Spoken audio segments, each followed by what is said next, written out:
All right, we're gonna take up our item E3.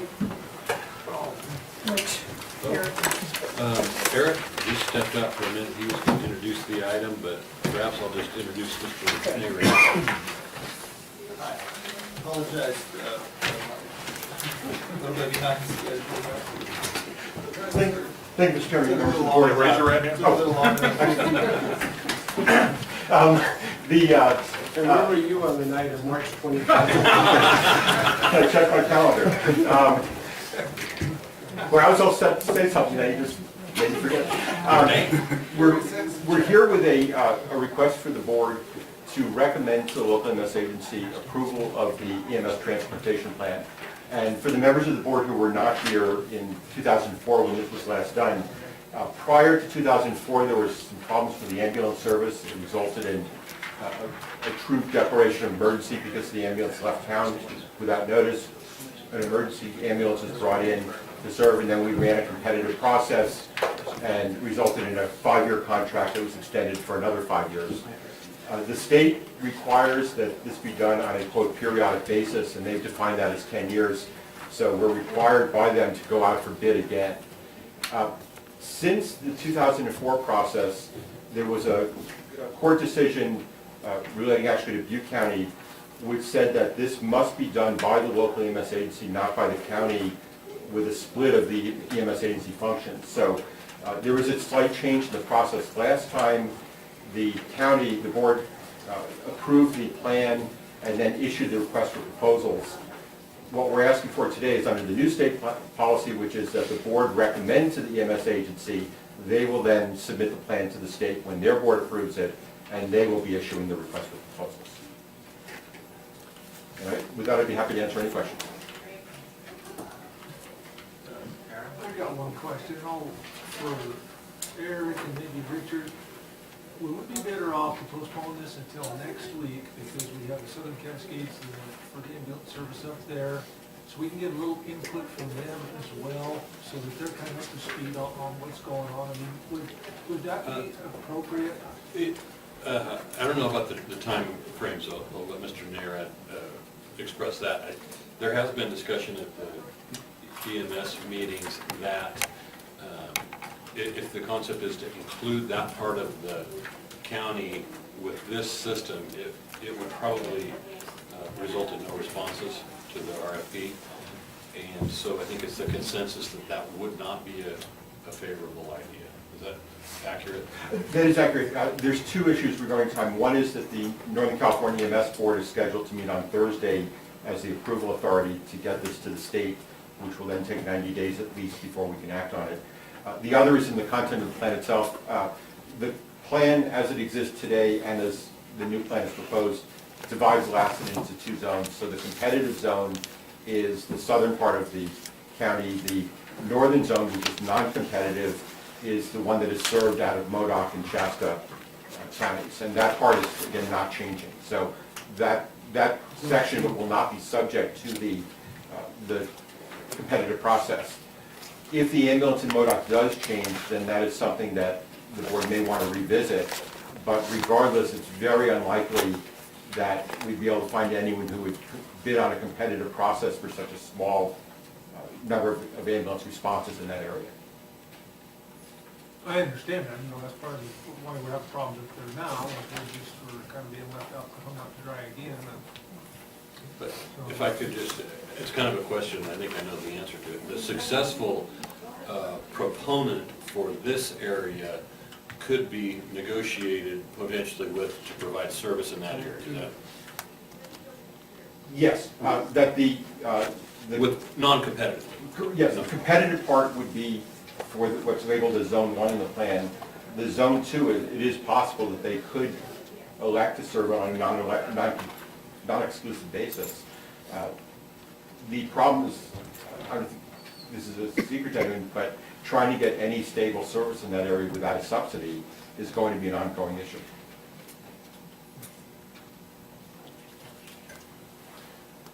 Mr. Chairman, if I could, on page 5, you have a table number 2, talks about current ground ambulance providers, and you have, obviously, it relates to table 1, where you have zone 1 and zone 2 that you just referred to. I think it's important that we somewhere communicating there that zone two, there is limited service availability coming out of Mayor's, Nordock, and Surprise Valley. But they are not, that's outside of their primary service area. They're basically responding, to the fact that, and on table 3, which is on page 8, we kind of basically define those communities that are affected by that zone 2 and using the term wilderness. And I think that's probably a good description because it is like being in the wilderness. And I think people, and that's the risk that people have. And we may say it's just an issue that bothers just those people that live there. I think it's much larger than that because a lot of us who don't live in the wilderness, as is described here, travel through the wilderness as we're either going up to visit people in that area or passing through that area as we're headed, north or parts in the region outside of that. So I mean, the traveling public is really at risk as well. And we've had several reports in recent months where people have had accidents and it's taken an hour and 20 minutes or an hour and 45 minutes to 60 minutes, 75 minutes to get just to get a response to the scene, let alone get them from the scene to appropriate health care. And so I think that narrative needs to be kind of quantified because I look at this and say, well, what's the big beef with zone 2? Because you've got 3 different jurisdictions that are providing, they've got asterisks and they've got limited numbers of runs into that area, but in all practical purposes, neither one of those 3 have responsibility in that area.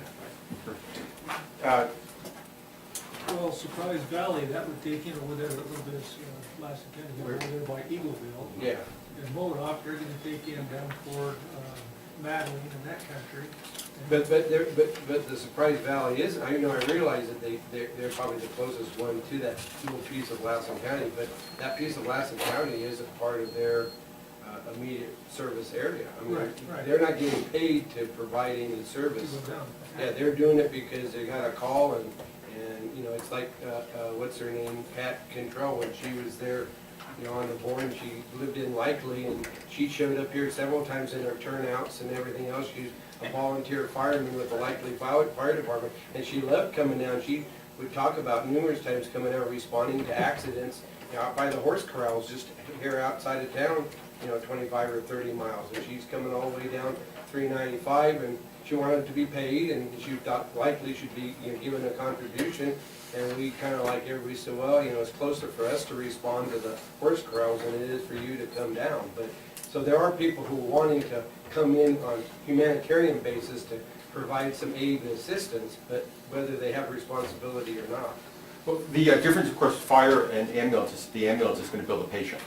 And that's one of the reasons that the lower volume services in any area Well, up there, would like to respond. Up there, their fire and ambulance was like one and the same. They were kind of responding in that respect. Yeah, but they're billing the patient, and that does add to their revenue, which keeps the rest of their service operating. So most of the smaller services are not doing it out of the goodness of their heart. It helps with their survival for their base area. Okay, well, I think it would be helpful to maybe have some additional clarification and definition as to what that relationship is in terms of defining what that table 2 and table 3 mean. I'm going to also take a look then, if I could, on back on page 15, which is the zone summary form. And that, I don't know if that meet your needs in terms of explaining who it is and what they're doing. I'm struggling with that up here is I'm not looking at page 15 when I'm reading page 5 and 8. So. It's got this on.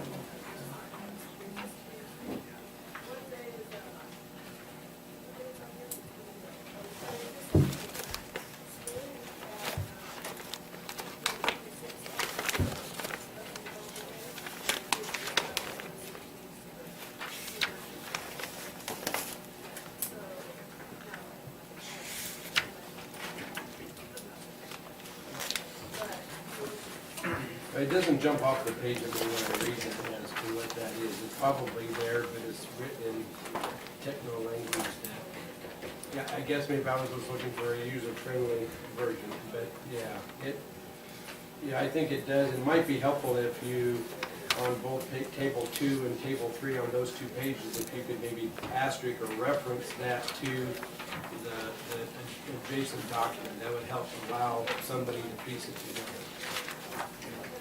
Because I wasn't able to do that from reading this.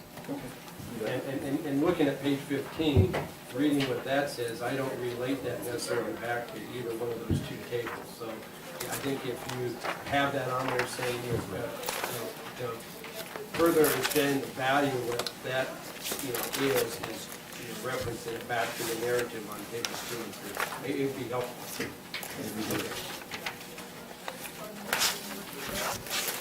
Any other questions?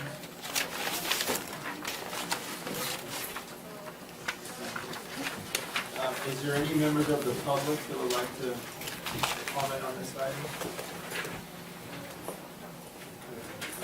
Already the pleasure of the board. Make a motion to adopt it, please. I'll second that. I'll third it. Okay, very good. It's been moved and seconded. All those in favor say aye. Aye. Chair votes aye. Thank you. Okay, let's take up our information and consent calendar, and after that, we are going to break for lunch.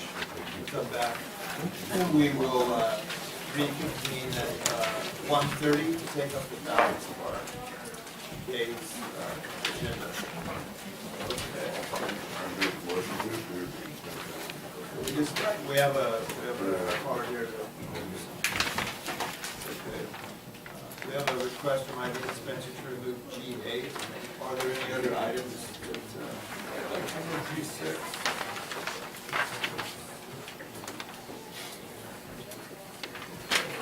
G8, you said? yeah, and G6?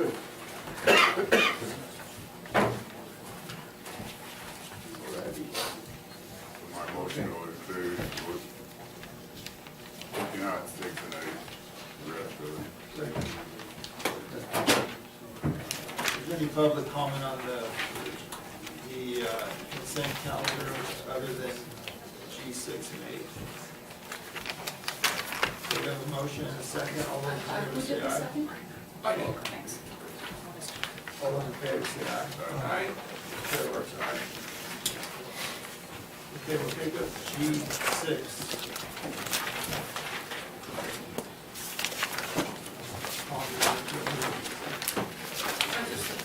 Just a couple quick questions, Melody. How many underground tanks are there in Lassen County? I can answer that. Thank you, Ellen. Nobody know that? We have 15 permitted facilities, 43 underground tanks.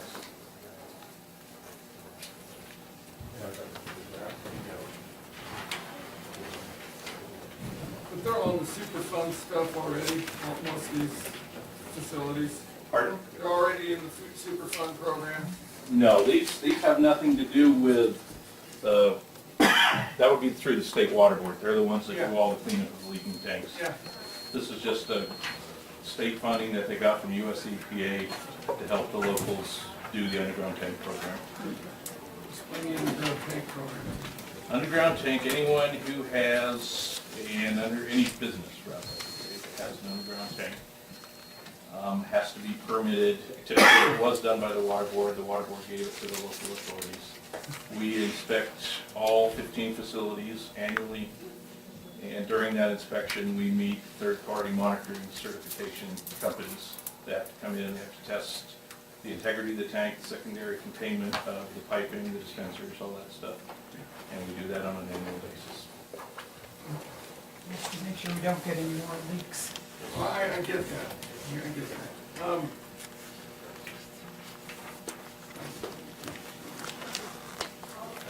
The grant amount is $67,000. We have to match $22,000. Is that right? Yes. Yes. And this is for work that they would do anyway. If we didn't have the grant, we would be paying the full $67,000 plus the $22,000 out of our public works line. Now, is it what Claire Chapley used to do, the compliance stuff? She used to be my Cuba inspector, yes. She Yeah. left. And We have a who new, is? Sarah Bruner is the new hire.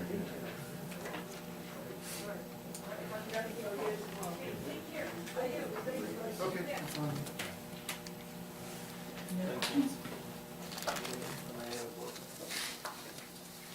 Okay, action requested is to approve authorization. CEO to I'll make that motion. Is there any public comment on this before we take action?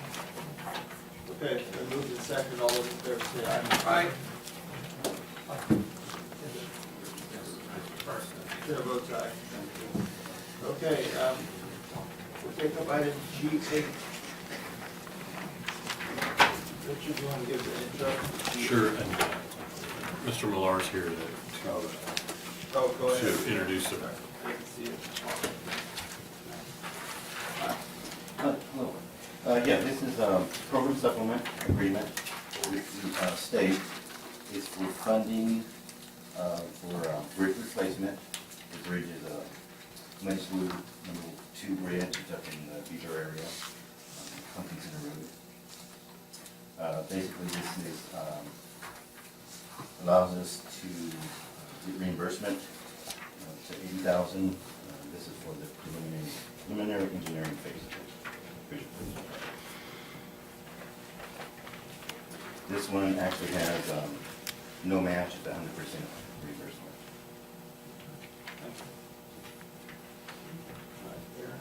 And on this bridge that Larry's talking about, the woman's been convinced it had to make a diversion out around it, so the big trucks, once they can't have it, it's a weight limit thing. And so the big trucks, it's just really, That's correct, there's two right next to each other. very inconvenient. Yeah, weight restriction.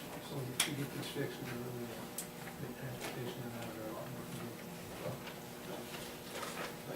Mhm. Okay, we'll take public comment. Yes. I have a few questions. Larry probably can answer. The document says $80,000, but the agenda item said $160,000. Is the $80,000 a balance, or is that the first monies used on this project? This program supplement is for 80. Like I was mentioning, there's two bridges together, so they're kind of done into one project. 80,000 has already been approved for the other structure. So you're gonna do two, or one has been done? They're both under construction. So it's not 80,000 and you're gonna use the 160,000? Correct, 80,000 is set up for this bridge, number 7C89. Previously, we had 80,000 approved for bridge 7C88, which is like 200 feet apart from the infrastructure. Do you know when that first 80,000 was approved? Probably 6 to 8 months ago. 8 months ago? Somewhere in that. This year? Yes, This I year? believe it was this year. Okay. And I can find the date for that if you'd like. I can look it up real easy, but Okay. thank you. Who is gonna be the engineer doing the engineering on this? Do you know the company yet? We don't. We've got an RFP out to do the environmental work, so we have not selected it. I'd like to know that, so give me a time frame to get back to you. It'll be, I think we open bids this week, so we'll probably be coming back to the board for approval, probably towards the end of next month. End of October? Yes. And do you have the fund number on this? It'll be out of road 122, 1222.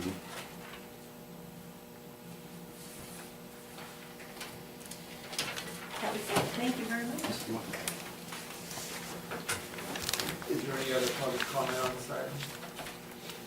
Okay, bring it back. Do the approval of G8. We moved in second, all those in favor say aye. Aye. Okay, we're gonna recess till 1:30.